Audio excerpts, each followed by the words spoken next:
শতকোটির বীরপুত্র, সাহসী বঙ্গ সন্তান, মহান দেশপ্রেমিক, যাই বলে সম্বোধন করি না কেন তাই যেন তার জন্য অনেক কম হয়ে যায়।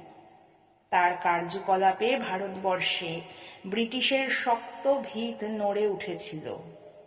তার জন্ম ভারতের কাছে যেন এক উপহার স্বরূপ। পরাধীন ভারতকে সাদা চামড়ার হাত রক্ষা করতে নিজের প্রাণ পর্যন্ত উৎসর্গ করেছিলেন তিনি। তার জন্য অহংকারের শেষ নেই আপামর বাঙালির। তিনি আর কেউ নন, দেশবাসীর অমর সন্তান নেতাজি সুভাষচন্দ্র বসু। ভারত সন্তান হে কর্মী মহান, নেতাজি সুভাষ নাম, শুভ জন্মদিনে তব শ্রীচরণে করি সহস্র প্রণাম।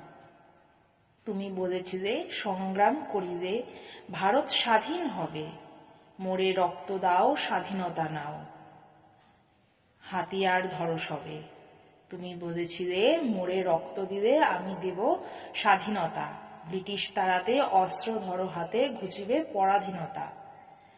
না মানি শাসন যদি করো রণ, ব্রিটিশ পালাবে ভয়ে, গড়েছিলে তুমি আজাদ বাহিনী বক্ষেতে সাহস লয়ে। স্বদেশের তরে বহু বর্ষ ধরে হলে তুমি অন্তর্ধান।